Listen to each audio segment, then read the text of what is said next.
ऐसा मौका आता है कि आरजू साहब का नाम लिया जाता है तो मैं अपने बचपन में चला जाता हूँ। इसलिए चला जाता हूँ कि जनाब आरजू साहब जो इनके वालिद साहब थे, उनकी खिदमत में कभी कभी मैं हाजिर हुआ करता हूँ और मुझे ये शरफ़ हासिल है कि मैं ऐसे बुज़ुर्गों की सोहबत से फैज़याब होता रहा हूँ और आज जो कुछ भी हूँ इन्हीं बुज़ुर्गों की देन। अब देन पे मुझे याद आया, लेन देन का मामला तो अच्छा नहीं है, लेकिन फ़ारूक साहब जो हैं मेरे बहुत अजीज़ दोस्त हैं और जिनसे मिलने के लिए मैं 2.5 दिन से तरसता रहा था कि कब इनके फंक्शन में पहुंचूं, लेकिन हालात ऐसे हो गए जिन्होंने मुझे इम्तिहान में डाल दिया और अभी भी मैं सीधा यूनिवर्सिटी से इम्तिहान लेकर ही आ रहा हूं इम्तिहान देने के लिए। तो फ़ारूक साहब जो हैं बड़े सच्चे मुसलमान, इन्होंने मेरा जुमला वापस किया, मैं भी और 2-4 जुमले इनको देना चाहता हूं।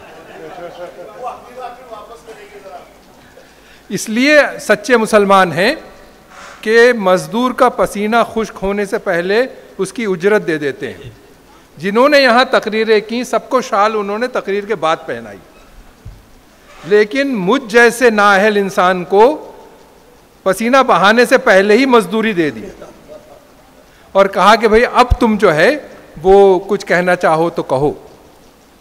बड़ा दिल बेचैन होता है बचपन की गलियों में जाने, लेकिन चूंकि वक्त नहीं है, इस्माइल सर मौजूद हैं यहाँ पर और मैं बहुत फ़ख्र महसूस करता हूँ हमारे इन नौजवानों पर कि जिन्होंने अपने असातिज़ा को याद रखा। आज के ज़माने में कोई याद नहीं रखता, काम हो जाता है, लोग भूल जाते हैं, लेकिन वाकई काबिल सताइश हैं कि इन्होंने अपने असातिज़ा को बुलाया, उनकी इज़्ज़त अफ़ज़ाई की और उन्हें याद रखा।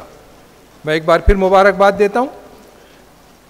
बचपन में एक रिसाला निकला करता था, एक ही रिसाला था बच्चों के लिए, उस पर लिखा हुआ था 8 से 80 साल के बच्चों का रिसाला। आपको अब नाम याद आ गया होगा उसका, वो रिसाला था खिलौना। तो मैं 8 साल का था, उसको पढ़ता था। मैंने कहा अभी तो बहुत वक्त है, पढ़ता रहूँगा। लेकिन आज जब मैं 80 साल पहुँचा हूँ तो मैं सोचता हूँ कि वो तो चला गया, ख़त्म हो गया, अब क्या करूँगा। तो अब पता चला कि 9 साल से 90 साल तक का जो रिसाला है वो है गुलबूटे।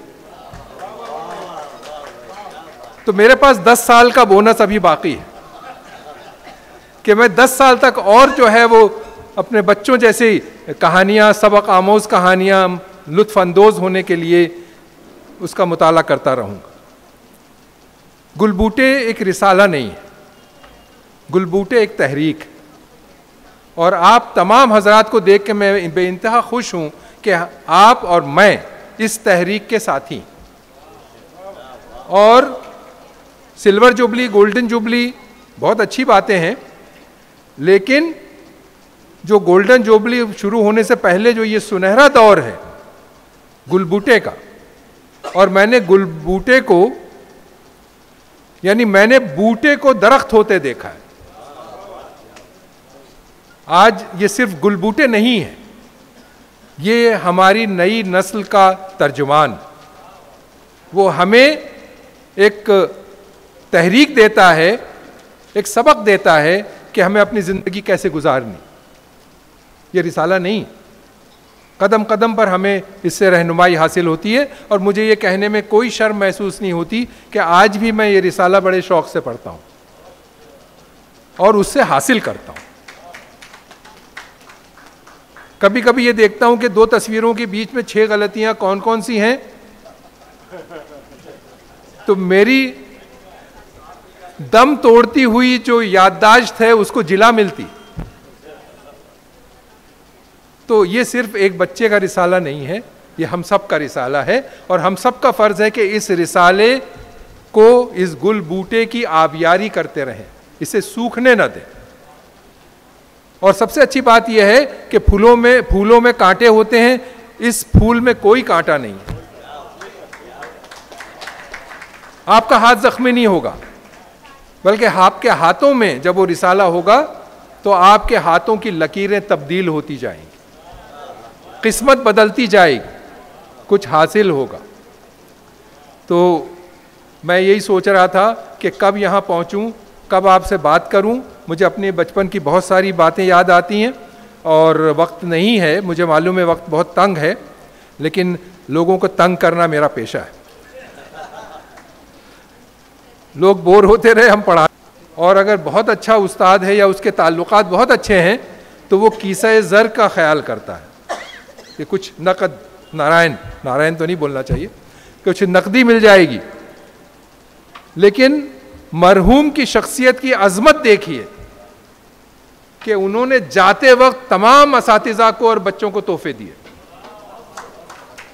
इससे बड़ी शख्सियत क्या हो सकती। अल्लाह ताला उनकी मग़फ़िरत करे, करवट करवट जन्नत नसीब करे। मेरे एक दूसरे जो उस्ताद हैं, जो जिनके बारे में मैं आखिरी बार कहूँगा और फिर बात बंद करूँगा, वो थे कासिम दलवी साहब। कासिम दलवी साहब जो थे वो अब्दुल सत्तार दलवी के बड़े भाई। अब्दुल सत्तार दलवी साहब को तो आप लोग सब जानते होंगे। कासिम दलवी साहब जो हैं वो अफ्रीका से आए थे, अफ्रीकन नहीं थे, लेकिन वहाँ से आए थे क्वालिफाई होकर, और यहाँ पर मोहम्मदिया हाई स्कूल में जामा मस्जिद ने उनको प्रिंसिपल बना दिया, पहला बैच। तो उन्होंने एक बड़ा अच्छा सिलसिला शुरू किया था। वो ये किया था कि टीचर्स डे के दिन वो बच्चों को उस्ताद बनाते थे और बच्चों से कहते थे कि आप जाकर जो है वो पढ़ाइए उस्ताद बनकर। तो हम लोग उस दिन का बड़ी शिद्दत से इंतज़ार करते थे कि हम कब उस्ताद बनेंगे। तो हम जाते थे उस दिन। तो चूँकि मैं सीनियर था क्लास में और शायद ज़हीन भी, तो मुझे कहा कि भाई आप प्रिंसिपल बनेंगे, आज आप प्रिंसिपल हैं। तो उस दिन से पता चला कि एक दिन के बादशाह का कितनी वक़्त होती है। लेकिन बादशाह के भी वसाइल बड़े महदूद, तो उन्होंने मुझे अपना दफ्तर दे दिया, मैं उनकी कुर्सी पर बैठ गया जाकर। और मैंने अपने बड़े भाई से कहा कि भाई आज आइए, प्रिंसिपल साहब ने आपको बुलाया, मेरे बारे में कुछ शिकायत करना चाहते हैं, आप ज़रूर आइए। अब जब वो आए तो प्यून साहब ने कहा कि भाई वो साहब आए, मैंने कहा बिठा के रखिए उनको। तो बदला लेने के बहुत सारे मौके मिलते, कहाँ आते हैं जल्दी। फिर उसके बाद में मैंने 10 मिनट बाद कहा कि भेजो उनको। तो मैं तो कुर्सी घुमा के बैठा हुआ था, तो वो आके बेचारे बैठ गए, बोले भाई क्या किया मेरे भाई ने। तो मैं जब घूमा तो वो ना उनसे हंसी हो, ना गुस्सा आए, ना हो, एक अजीब सी कैफियत थी कि भाई ये क्या मेरे साथ मजाक, ये क्या हो रहा है। उसके बाद जब खैर वो तो चले गए, प्रिंसिपल साहब का लंच आया करता था दोपहर में, 10 बजे से 5 बजे तक का स्कूल। अब जब वो लंच आया और बाहर रखा गया, तो मैंने सोचा कि प्रिंसिपल तो मैं हूं आज, ये लंच तो मेरे लिए आया है। लेकिन फिर मैंने कहा कि कल भी होगी, कल हो ना हो का मामला नहीं है, कल होगी, कल ये प्रिंसिपल होंगे। तो मैंने हिम्मत नहीं की।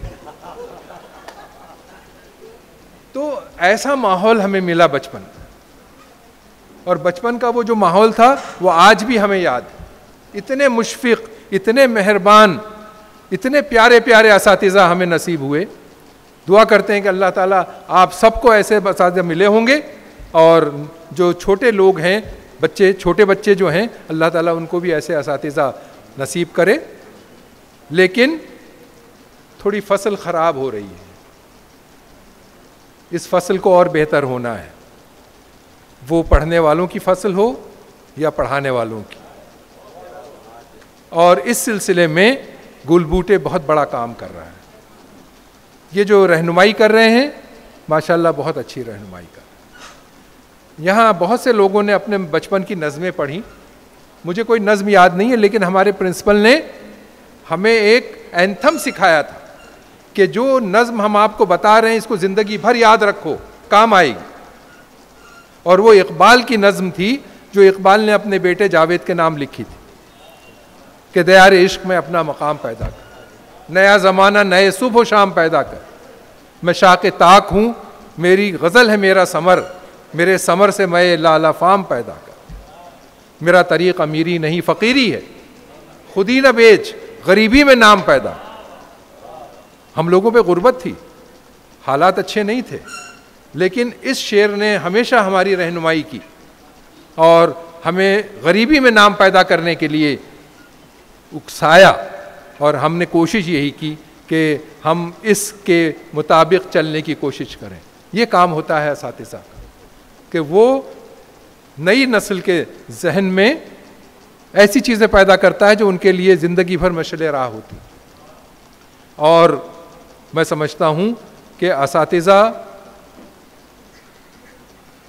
तो काम कर रहे हैं, उनके साथ जो कहना चाहिए इजाफी काम जो है वो हमारे मुदीर गुलबूटे, उनकी पूरी टीम और आप तमाम लोग जो इस तहरीक से जुड़े हैं कर रहे हैं। मैं दुआ करता हूँ कि फ़ारूक शेख साहब के बाजुओं में मज़ीद ताकत पैदा हो, ये वाले बाजू नहीं तो बस। और उनसे ये भी दरख्वास्त करता हूँ कि हमारे लिए अगर आप कुछ चाहें, हम कोई आपकी खिदमत कर सकें तो ज़रूर याद कीजिए। आप बिल्कुल तकल्लुफ़ ना करें, हम आपकी तहरीक के साथ हैं और हमेशा रहेंगे।